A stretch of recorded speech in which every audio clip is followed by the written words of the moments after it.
talking about morality, God is all about character. You know, the laws that He set in place are there to keep us in a morality, you know, a healthy morality state. Like, don't lie, don't steal, don't do adultery, don't have sex before marriage. All those laws are really there to protect us, you know. And I feel like us as a culture, we need to kind of get back on track to valuing morality. You know, I don't hear too many people talk about morality a lot. Jack, you know? go ahead. Oh well, am I like vision of it? Like I'm a Christian, definitely. Like, you feel me? I grew up in a Christian family. Like, I'm definitely a Christian, but when you don't see too many signs from God, it's like you kind of start to lose faith. And I'm not saying I'm not a believer. I believe in Him, but sometimes I just wonder, like, why we go through what we go through. Like, why me? Why y'all take my homies? Like, you taking good people from me. Why you don't take these weirdos? Like, I think like that. And when you start thinking like that, like, it kind of slow you down in that speed. And then another thing, like, when it comes to like you said, morals, the problem with that, being a black man, is that nobody wants to lead.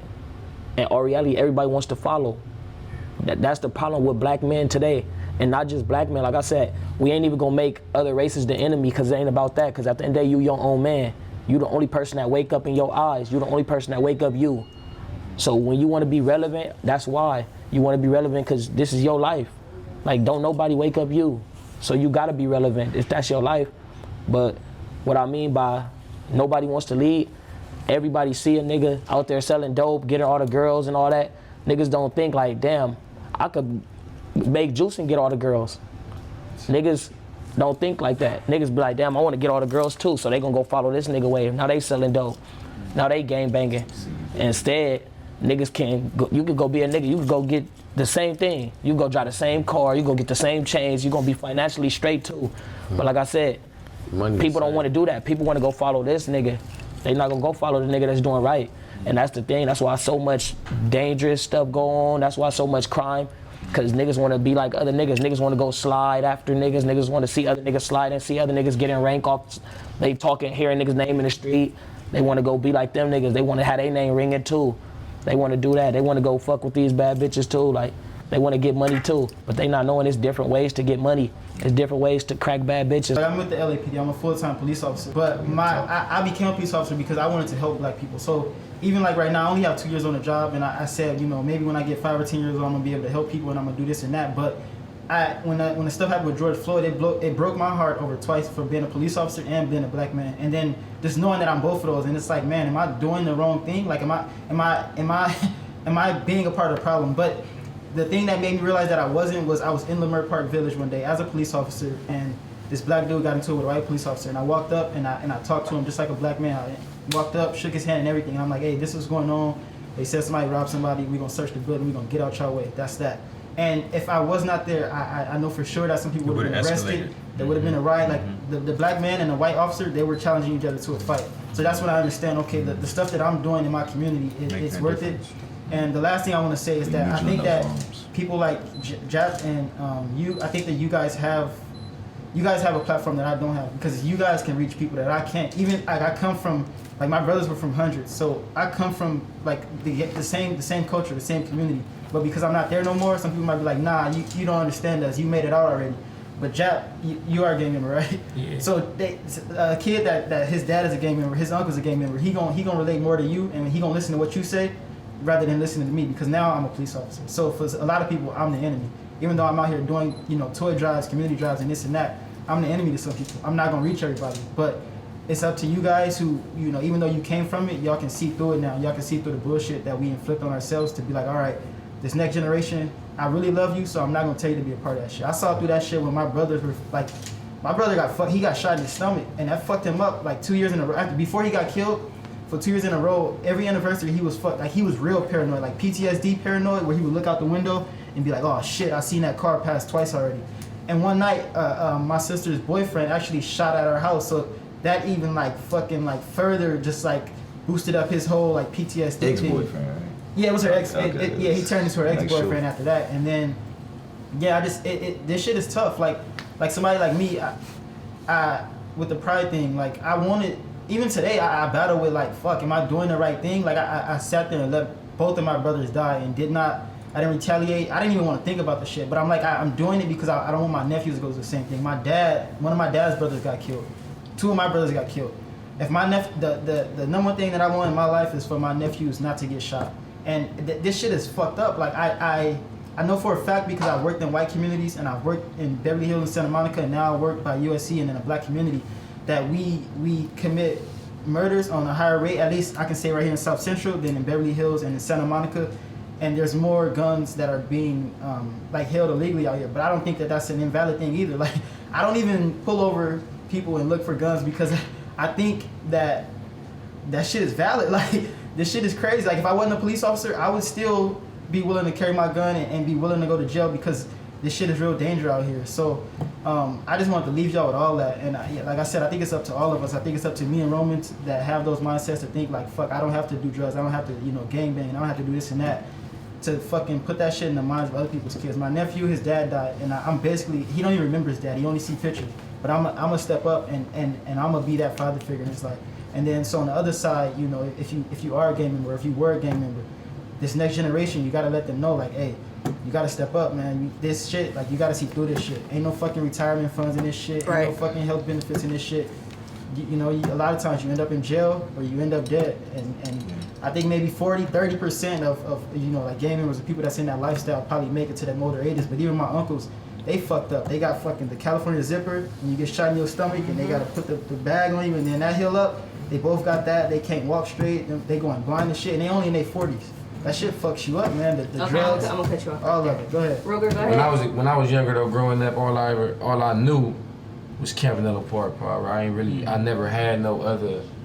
Like I can't remember no time in my life where I ever wanted to be like a police officer or a firefighter or like a teacher or like none of the shit that they tell you as a kid, the shit that you can be and all that. I never had them type of thoughts. Even middle school, like I can't remember ever having none of them thoughts besides like I'm gonna be from Power, like this is just what I'm gonna do. Like high school, I kind of got more on the player side of things. Like it was like, okay, it's more than you could be cool without just being a gang member. Like, you know what I'm saying? You could do all the fly shit, get fly, fuck with the girls, all that type of shit. But at the end of the day, I still want to be like gang. You know what I'm saying? That was my mindset. Them was my niggas, like them my friends. Like, you know what I'm saying? Of course, I got my group of niggas I hang with every day inside of my gang, but other than that, just I know all of them. Like I know when niggas mad, I know when niggas sad. These my friends, you know what I'm saying? I got a small family. I only got me and my mom. So I mean, my dad got other kids and all that, but my grandma passed in 2011. So all I ever had was me and my mom. My God family is how I grew up in the hood. You know what I'm saying? Like it just came about and all that type of shit. So I don't know. Like you said, with the mindset, I just had my first kid though. He 8 months today. He just made 8 months today. Congratulations. So you're looking out. So shit. I don't want him to know the streets. You know what I'm saying? I never had no pops that was coming around. My pops did come. It was like my mom was on some like I don't know what to do with him. He just doing way too much. And then he come on some father figure shit. I'm like, nigga, beat it. Cause you ain't been around nowhere to be talking about no father figure shit or no nothing, and then you trying to tell me about me gangbanging.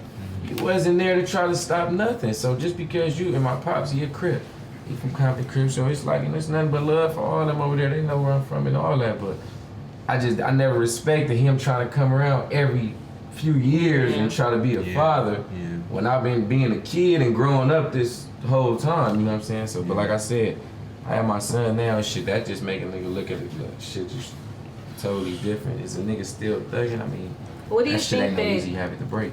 Now I'm talking to like predominantly black men. What do you think that you guys can enforce to ease the paranoia that you guys are inflicted with when it comes to each other?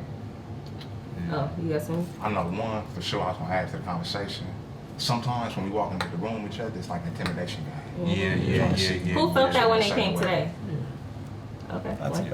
And I think to just speak your energy. You know what I mean? How you doing, brother? Like just Man. like simply Acknowledging your brother. Before I decide anything that you may be thinking, let me bring this forward. I grew up in a household where everybody around me, they was gang members. my brothers. And so I personally share my play up in that as well. But I decided to go to college. Mind you, my mama never went to college. Nobody in my household never helped me finish signing out a college application. It wasn't until I stepped on a college campus that I was able to open up my mind and get into the space that she was talking about. To where I understand that a lot of my thoughts were systematic and that they weren't my own, and that a lot of ways that I was feeling, it come from something way before me. And so I didn't know exactly what I wanted to do, but I know I didn't want to take the steps that my brothers made. I feel like what we can do, like, to better ourselves is just, like, show more respect. Like, kind of like what you were saying, like, nowadays niggas walk in the room and don't even embrace each other. Like, we not standing there. Like, and that make us throw our guard up. Like, damn, these niggas just walk past us. We got a problem. Like, they see us in here, we in here, and they just walk in and walk right past us. No, what's up? No, excuse me. They just, like, it's like anybody else. If I was a white man standing right here, you would have been like, what's up, sir? Or you would have been like, excuse me, can I get by or something? But I'm a nigga, you just gonna walk past me.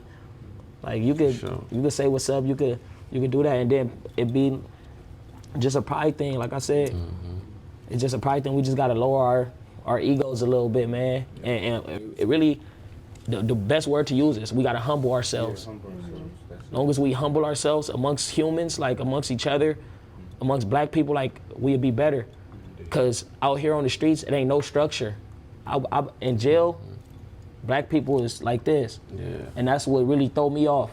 Cause I be out here on the streets, and that's what really made, like, it changed my input on gangbanging. Like, I'm from Hoover, I'm still from Hoover. I'm always gonna be from over there. That's where I was born at, raised at, grew up at. Like, I can't change that.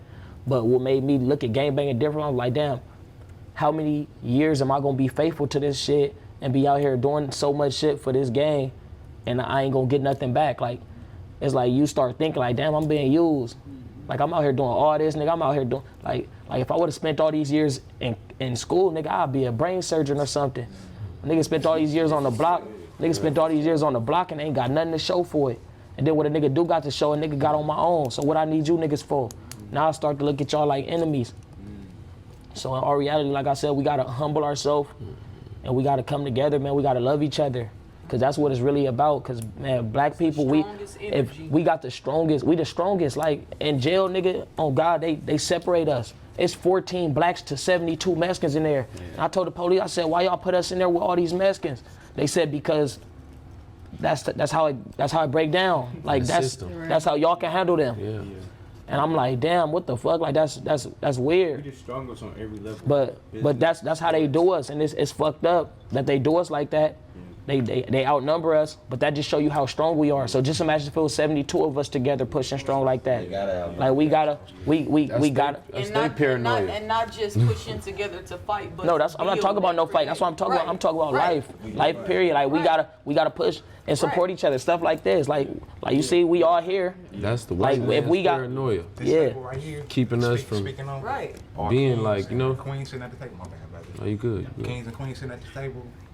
This table right here is a prime example. Blackstones, Hoover, Paru, neighborhood. That's a whole different dynamic right there. right, and don't We give sitting a at fuck this about table right none of now. We that. talk about Where some your mama real could life pay rent. issues, real stuff. Yeah, so Right. give it up for yourselves, for real.